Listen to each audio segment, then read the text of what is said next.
አሁን በዙሪያ ያሉ ሰዎች በጣም የሚናደዱባቸው ብዙ ባህሪዎች አሉኝ እና ከነዛ ባህሪዎች ሁለቱን ልጠቅስላችሁ ነው እና ለምን እንደዚ አይነት ባህሪ እንደኖረ ልነግራችሁ ነው።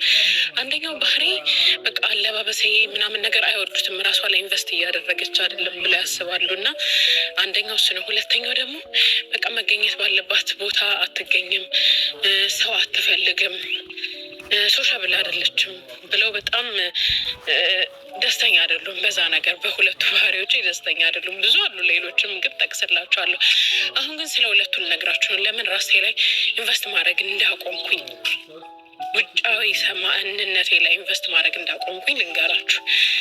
ለምን መሰላችሁ? ከውጭ ከሚታየው ይልቅ ውስጥ ያለው ማንነቴ በጣም ኢንቨስትመንት እንደሚፈልግ ተሰማኝ፣ ፊል አረኩኝ፣ ገባኝ። እና ይሄ የሚታየው በቃ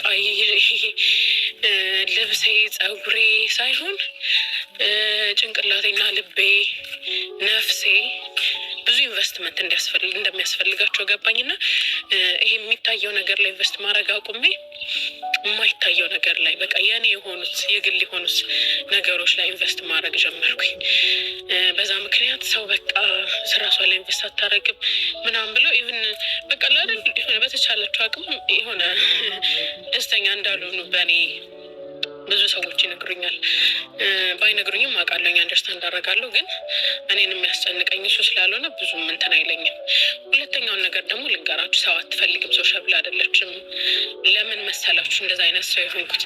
ሶሻብል ስላልሆንኩኝ ወይም ደግሞ ሰው ስለማልፈልግ ሳይሆን አሁን ላይ በህይወቴ ለማን ጊዜ መስጠት እንዳለብኝ፣ ከማን ጋር መዋል እንዳለብኝ፣ ጊዜ የሚገባው ማን እንደሆነ አውቃለሁ። ምክንያቱም ጊዜ በጣም ውድ የሆነበት እድሜ ላይ ያለሁት እግዚአብሔር በሚያውቀው እና ያችን ያለችኝን ጊዜ ግን ማባከን የምፈልገው ከፈጣሪ ጋር አንድ እርምጃ የሚያቀራርበኝ ሰው ወይ ደግሞ ያለሁበትን ቦታ ከፈጣሪ ጋር ያለኝን ሪሌሽንሽፕ አፌክት የማያደርግ ሰው ጋር ነው።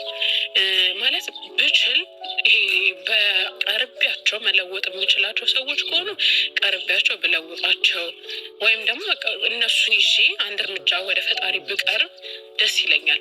እሱም ማድረግ የማልችል ከሆነ እነሱን ይዤ ወደ እግዚአብሔር መራመድ የማልችላቸው አይነት ሰዎች ከሆኑ ግን እኔን ከፈጣሪ አንድ እርምጃም ቢሆን ወደኋላ ያደርጉኛል ብዬ የማስባቸው አይነት ሰዎች ከሆኑ ርቀቴን ለመጠበቅ አልፈራም። ምክንያቱም ያስጨንቀኝ በዚህ ምድር ላይ ትልቁ ሪሌሽንሽፕ ከእግዚአብሔር ጋር ያለኝ ሪሌሽንሽፕ ነው እና ሰውን እስካላስቀየምኩኝ እስካላስከፋው ድረስ ርቀቴን ጠብቄ መኖር ልክ ነው፣ አግባብ ነው ብዬ አስባለሁ። እና በዛ ምክንያት ይሄ ብዙ ሰው ደስተኛ ላይሆን ይችላል። ያ ማለት ግን ሰዎችን እስካላስከፋን እስካልጎዳናቸው መጥፎ ነገር እስካላረግናቸው ድረስ ርቀታችን መጠበቅ መብታችን ነው ብዬ ስለማስብ፣ ምክንያቱም እዚህ ምድር ላይ ዋጋ ያለው የእኛ ነፍስና ነፍሳችን ከክርስቶስ ጋር ያላት ግንኙነት ነው ብዬ ስለማስብና የምንውልበትን ቦታ መምረጥ፣ አብረናቸው የምንውላቸውን ሰዎች መምረጥ፣ ለማን ኢንቨስት ማድረግ ጊዜያችንን ገንዘባችንን መምረጥ መብታችን ነው ብዬ አስባለሁ እና ይሄን ላጋራችሁ ብዬ ነው።